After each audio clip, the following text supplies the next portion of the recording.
Shalom, selamat pagi Bapak Ibu Saudara yang dikasihi Tuhan. Selamat bergabung dalam channel YouTube GSKI Rehoboth Surabaya. Kami berharap melalui channel YouTube ini kita semua dapat bertumbuh bersama dalam kebenaran. Misi kami adalah menjadi gereja yang berfungsi sebagai sekolah Alkitab yang mengajarkan kebenaran yang murni. Oleh sebab itu, kiranya semua konten yang ada di dalam channel ini dapat menuntun langkah-langkah hidup kita untuk selalu berkenan kepada Tuhan. Untuk itu, jangan lupa mensubscribe channel YouTube kami dan tekan gambar loncengnya. Soli Deo Gloria, segala kemuliaan hanya bagi Allah. Selamat beribadah, Tuhan Yesus memberkati.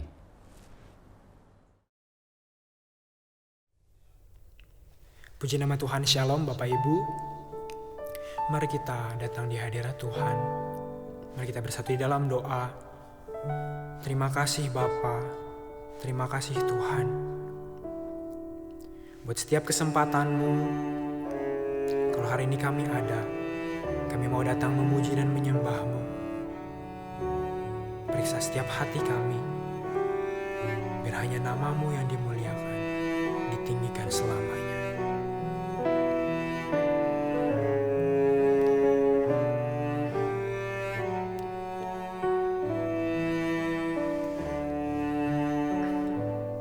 Sembah dan puji Dia, sembah dan puji Dia, sembah dan puji Dia, Sang Raja.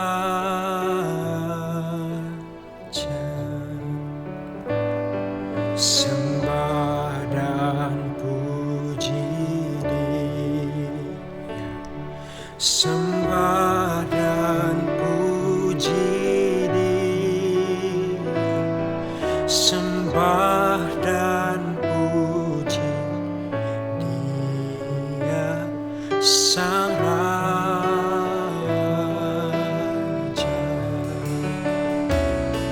Sembah dan puji Dia, sembah dan puji Dia, sembah dan puji Dia, Sang Raja.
Sang Raja,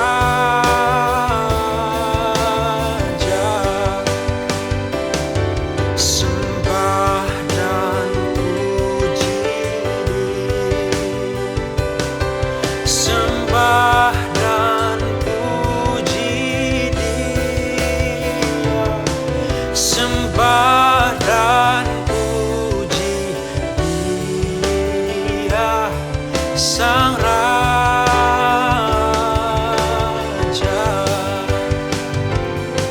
sembah dan puji Dia, Sang Raja,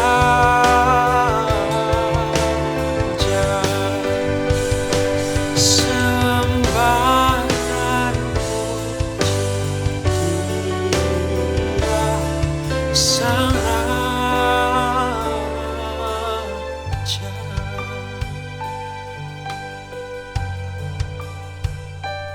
Kami mau menyembah-Mu Tuhan, sebab Kau Raja,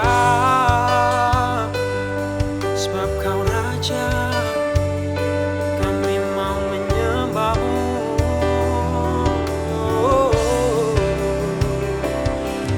Setiap diri kami milik-Mu Tuhan. Kami mau menyembah-Mu dengan hati kami.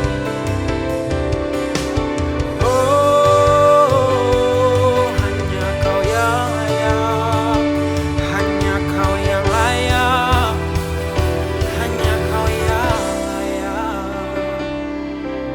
Menyembah-Mu Tuhan, menyembah-Mu.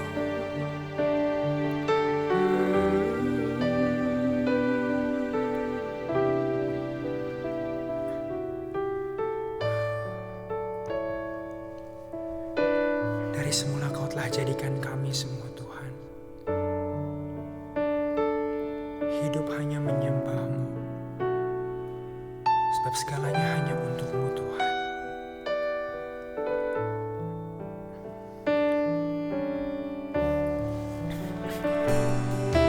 Dari semula Kau jadikan semua oleh tangan-Mu yang berkuasa. Juga diriku Kau bentuk agar sempurna. Hidup ini bagi kesukaan-Mu. Dari semula Kau jadikan semua oleh tangan-Mu yang berkuasa. Juga diriku Kau bentuk agar sempurna. Hidup ini bagi kesukaan-Mu. Semua ini milik-Mu. Semua ini milik-Mu. Semua ini milik-Mu Tuhan. Kau ciptakan untuk-Mu. Semua ini milik-Mu. Semua ini milik-Mu. Semua ini milik-Mu Tuhan. Kau ciptakan untuk-Mu. Semua ini milik-Mu. Semua ini milik-Mu. Semua ini milik-Mu Tuhan. Kau ciptakan untuk-Mu. Kau ciptakan untuk-Mu. Kau ciptakan untuk-Mu.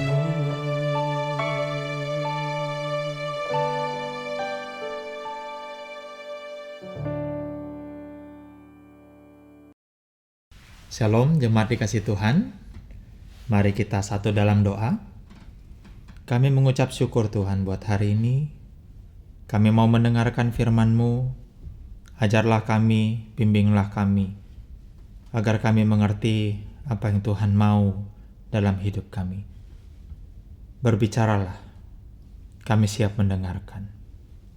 Amin. Sekali lagi, Shalom jemaat yang dikasih Tuhan. Saya berharap pada hari ini jemaat Tuhan senantiasa ada dalam pemeliharaan dan kasih setia Tuhan. Hari ini kita mau belajar kebenaran firman Tuhan di dalam Injil Lukas pasal 14 ayat 25 sampai ayatnya yang ke-35. Hari ini kita mau benar-benar mendalami, mempelajari makna sesungguhnya tentang menjadi seorang Kristen, menjadi murid Kristus.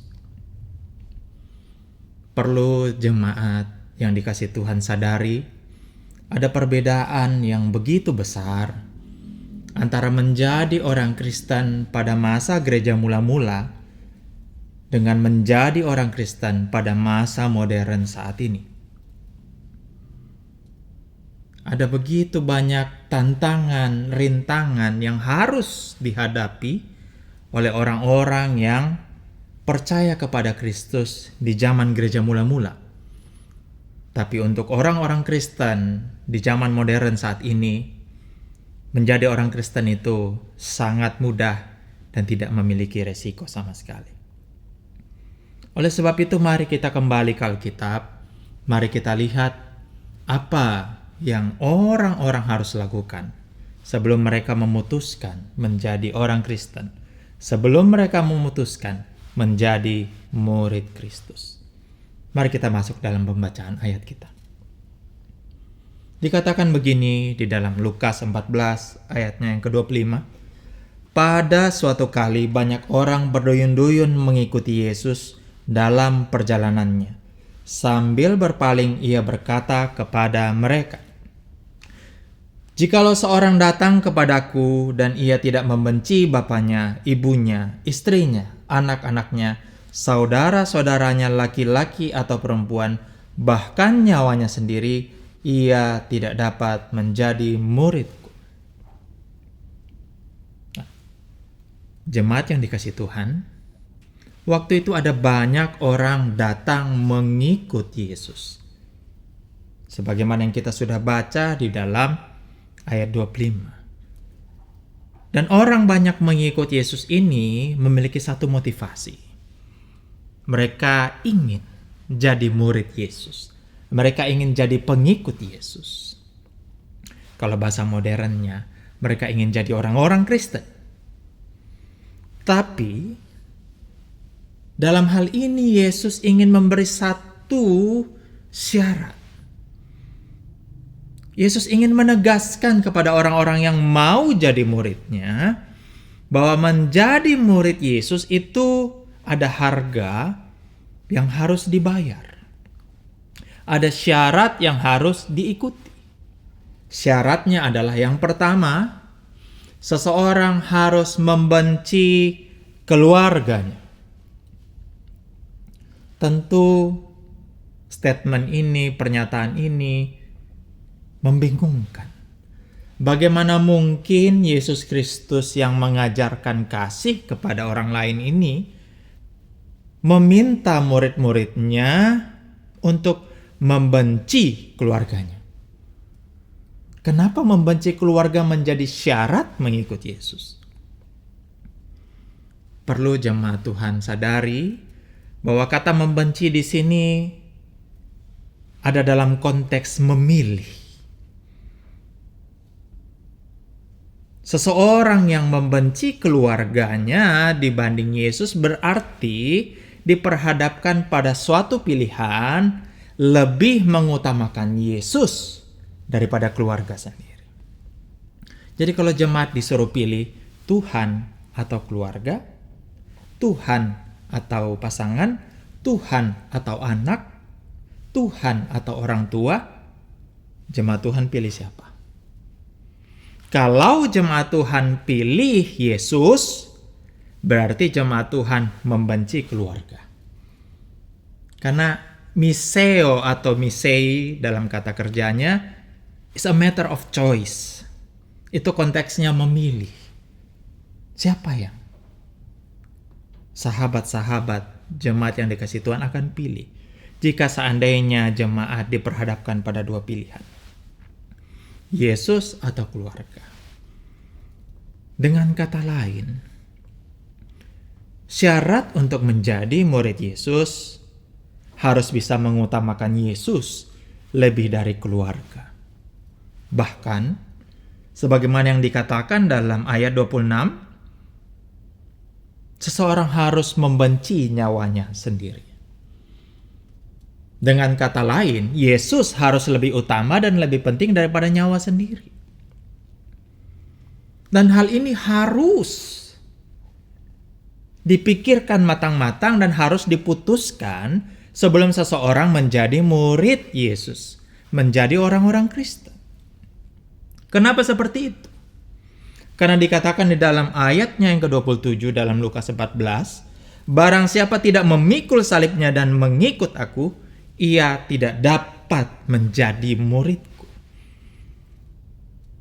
Kalau seseorang tidak bisa memilih Yesus atau mengutamakan Yesus dibanding keluarga, bahkan nyawanya sendiri, orang itu tidak dapat jadi murid Yesus. Orang tersebut tidak dapat jadi orang Kristen. Bahkan dikatakan, barang siapa tidak memikul salibnya dan mengikut aku. Memikul salib itu bukan masalah keluarga. Memikul salib itu bukan masalah kehidupan. Memikul salib itu bukan masalah hidup, Bapak Ibu. Di dalam konteks pembacaan orang-orang Kristen pada masa mula-mula, ketika mereka mendengar atau membaca kata salib, yang mereka pahami soal salib itu bukan masalah hidup. Salib itu hukuman mati, Bapak Ibu. Jadi orang yang memikul salib itu adalah orang yang sedang dihukum mati. Dan oleh sebab itu, jika kita berkata kita rela memikul salib demi menjadi murid Yesus, itu artinya Bapak, Ibu, dan saya, saudara-saudara dan saya siap mati dalam mengiring Yesus. Itu artinya memikul salib. Jadi ini bukan soal masalah hidup. Jangan merendahkan nilai salib seperti itu. Dengan kata lain, hanya orang-orang yang rela mengorbankan nyawanya dan mengorbankan keluarganya baru dapat menjadi murid Yesus. Baru dapat berkata dia orang Kristen. Kenapa seperti ini?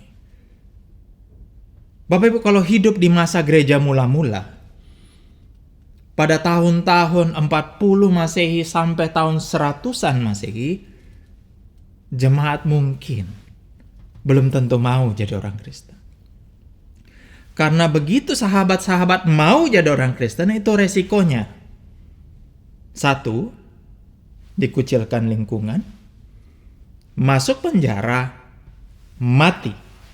Matinya pun mati yang tidak beradab. Ada yang dijadikan obor hidup-hidup. Ada yang dilempar ke dalam arena hiburan di mana ia harus bertarung melawan singa lapar. Ada yang dipancung, ada yang dilempari batu. Orang-orang Kristen pada masa gereja mula-mula dimusuhi baik oleh orang Yahudi maupun kekaisaran Roma. Karena orang-orang Kristen tidak mau menyembah kepada kaisar dan dewa-dewa Roma. Mereka sangat tertekan. Jemaat bisa membaca di Kisah Para Rasul 8. Jemaat juga bisa membaca kitab Wahyu. Di situ kelihatan betapa menderitanya orang-orang Kristen. Oleh sebab itu, Tuhan Yesus sudah memberikan syarat dari awal. Karena dia tahu ketika seseorang menjadi orang Kristen, harganya mahal. Harganya mahal. Oleh sebab itu harus dipikirkan baik-baik. Ini masalah. Karena menjadi orang Kristen di zaman modern sangat mudah. Datang ke gereja, ikut ibadah, ya kalau perlu dibaptis, udah Kristen. Baptis pun bisa main-main. Disuruh melakukan firman gak mau. Berbagi kepada sesama ogah. Disuruh mengampuni orang lain nanti dulu. Lah orang-orang Kristen modern macam begini mau jadi apa?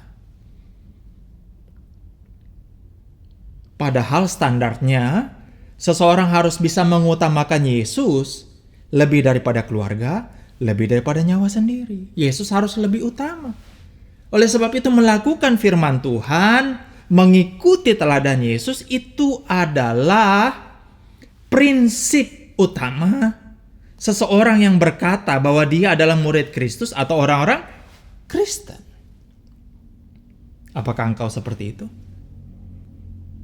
Relakah engkau dalam cintamu kepada Kristus melakukan apapun yang Dia ajarkan? Kalau tidak, engkau tidak dapat jadi muridnya. Engkau tidak dapat menjadi orang Kristen yang benar. Mari kita renungkan. Kita baca dua ilustrasi yang dikisahkan oleh Tuhan Yesus. Ilustrasi pertama. Sebab siapakah di antara kamu yang kalau mau mendirikan sebuah menara, tidak duduk dahulu membuat anggaran biayanya? Kalau cukup uangnya untuk menyelesaikan pekerjaan itu? Supaya jikalau ia sudah meletakkan dasarnya dan tidak dapat menyelesaikannya, jangan-jangan semua orang yang melihatnya mengejek dia. Sambil berkata, orang itu mulai mendirikan, tetapi ia tidak sanggup menyelesaikannya. Ini ilustrasi yang sederhana, tapi sangat jelas. Bapak Ibu, kalau mau bangun rumah, dalam hal ini contohnya membangun menara, tentu kita akan kalkulasi dulu. Kita akan menghitung apakah uang kita cukup untuk membangun rumah atau menara itu sampai selesai. Jangan sampai begitu dia masih setengah jalan pembangunannya, uang kita habis. Akhirnya menara itu terbengkalai. Sehingga orang-orang mulai mencibir. Gaya aja itu. Kok nggak selesai? Duitnya kemana? Ya, jangan sampai diejek orang. Ya, atau Bapak Ibu KPR rumah, baru 1 tahun udah disita bank karena uangnya nggak cukup ternyata. Kan konyol. Dengan kata lain, seseorang harus menghitung dulu sanggup atau tidak, mampu menyelesaikan atau tidak. Dan ini kalau kita hubungkan dengan topik bahasan kita sebelumnya, hai orang-orang Kristen, kalau engkau tahu harga mengikuti Yesus, harga menjadi murid Yesus adalah mengutamakan Yesus lebih dari segalanya, sanggupkah engkau membayarnya? Sanggupkah engkau menyelesaikannya? Mengutamakan Yesus bukan hanya waktu engkau baru bertobat, tapi sampai engkau menutup mata. Sanggup? Kalau sanggup, silahkan bayar. Silahkan buktikan. Mari kita masuk ke ilustrasi yang kedua. Dalam ayat 31. Atau raja manakah yang kalau mau pergi berperang melawan raja lain, tidak duduk dahulu untuk mempertimbangkan apakah dengan 10.000 orang ia sanggup menghadapi lawan yang mendatanginya dengan 20.000 orang? Jikalau tidak, ia akan mengirim utusan selama musuh itu masih jauh untuk menanyakan syarat-syarat pendamaian. Ini ilustrasi kedua, sahabat-sahabat. Ya, kalau seorang raja cuma punya 10.000 tentara, lalu ada raja lain yang mau berperang dan punya 20.000 pasukan, 20.000 tentara, kira-kira raja yang bijaksana itu akan menghitung atau tidak? Akan melakukan kalkulasi atau tidak? Akan menyusun strategi atau tidak? Pasti akan. Dia akan mencoba menghitung. Waduh, saya cuma punya 10.000 tentara, musuh itu 20.000, bisa menang tidak? Sanggup berperang atau tidak? Kalau tidak sanggup melawan 20.000, ya sudah, jangan berperang. Mending bayar upeti, lalu mengusahakan perdamaian. Daripada kalah, lalu dijarah semua habis, sia-sia semuanya. Itu raja yang bijaksana. Apa maksudnya? Sama saja. Sanggupkah kita, orang yang percaya kepada Kristus ini, sanggupkah kita, orang-orang yang berkata sebagai orang-orang Kristen ini, menyelesaikan pemuridan kita, menyelesaikan hidup kekristenan kita sampai akhir? Sanggupkah kita mempertahankan iman kita dan mengutamakan Yesus sampai akhir? Kalau sanggup, hajar, maju. Kalau tidak, mending jangan. Perhatikan baik penekanan yang Tuhan Yesus minta di dalam ayat 33. Demikian pula lah tiap-tiap orang di antara kamu. Demikian pula lah tiap-tiap orang yang mau jadi muridku, yang tidak melepaskan dirinya dari segala miliknya, tidak dapat menjadi muridku. Jadi, jemaat yang dikasihi Tuhan, kalau kita tidak melepaskan diri kita, itu bahasa lainnya bid farewell, say goodbye. Bapak Ibu selama masih hidup di dunia ini sekarang sudah harus belajar berkata goodbye. Katakan goodbye kepada keluargamu, katakan goodbye pada dirimu, katakan goodbye pada semua yang kamu miliki. Karena one day juga akan engkau tinggalkan. Yang abadi itu cuma Yesus, Bapak Ibu. Milikilah mentalitas seperti ini, milikilah value seperti ini sejak sekarang. Walaupun engkau adalah orang-orang Kristen di dunia modern. Kalau tidak, engkau tidak pernah dapat jadi murid Yesus. Tidak akan sanggup. Kekristenan itu ada harganya. Ini bukan obral atau diskon 90%, Bapak Ibu. Dan value ini, cost ini tidak pernah berubah. Karena firman Allah tidak pernah berubah. Dulu Yesus harus diutamakan lebih dari segalanya dan siapapun. Sekarang juga begitu. Orang-orang Kristen harus mengutamakan Yesus lebih dari siapapun, lebih dari apapun. Sekarang juga harus begitu. Ini standar. Jadi jangan pernah engkau jadi orang Kristen yang murahan. Ingat selalu bahwa engkau harus membayar kekristenanmu dengan seumur hidupmu. Dengan seluruh aspek hidupmu, apapun yang kau miliki. Itu kita berikan kepada Tuhan. Bukan dengan terpaksa, tapi karena kita mengasihinya. Perhatikan baik apa yang firman Tuhan katakan dalam ayat 34. Garam memang baik, tetapi jika garam menjadi tawar, dengan apakah ia diasinkan? Tidak ada lagi gunanya, baik untuk ladang maupun untuk pupuk, dan orang membuangnya saja. Dibuang. Garam itu kalau asin baik, Bapak Ibu. Tapi kalau tawar, tidak ada gunanya. Bapak Ibu jadi orang Kristen itu baik. Tapi, kalau Bapak Ibu tidak mengikuti syarat yang ada, lalu pada suatu waktu Bapak Ibu meninggalkan Yesus, menjual Yesus, melacurkan Yesus dengan hal lain. Jika pada suatu waktu engkau lebih memilih harta, wanita lebih daripada Yesus, mending jangan jadi orang Kristen. Jangan. Dari awal engkau harus memiliki satu konsep, satu mindset, satu pola pikir, bahwa menjadi orang Kristen, seluruh hidup kita persembahkan untuk Kristus yang adalah kekasih jiwa kita.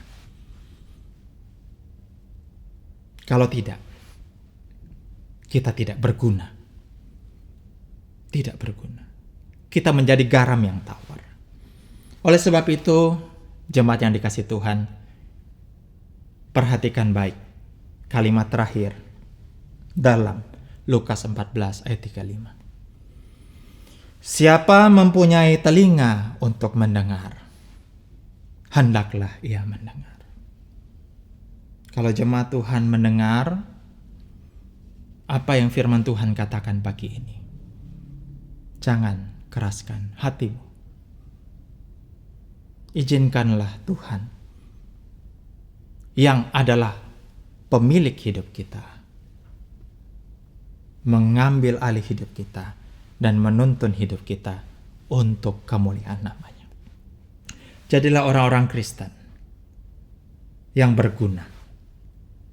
Jadilah orang-orang Kristen yang menyadari betul bahwa engkau dicipta, bahwa engkau dipilih, bahwa engkau diselamatkan untuk mengabdi, melayani, mengasihi Allah seumur hidupmu. Selamat menjadi orang Kristen yang sejati. Mari kita berdoa. Terima kasih buat segalanya Tuhan. Terima kasih buat firman-Mu. Tidak mudah menjadi orang Kristen yang sejati. Tapi kami mohon, kiranya dengan kuasa Roh-Mu yang kudus, Engkau menolong kami, membimbing kami, menguatkan kami, agar kami tidak akan pernah meninggalkan iman kami.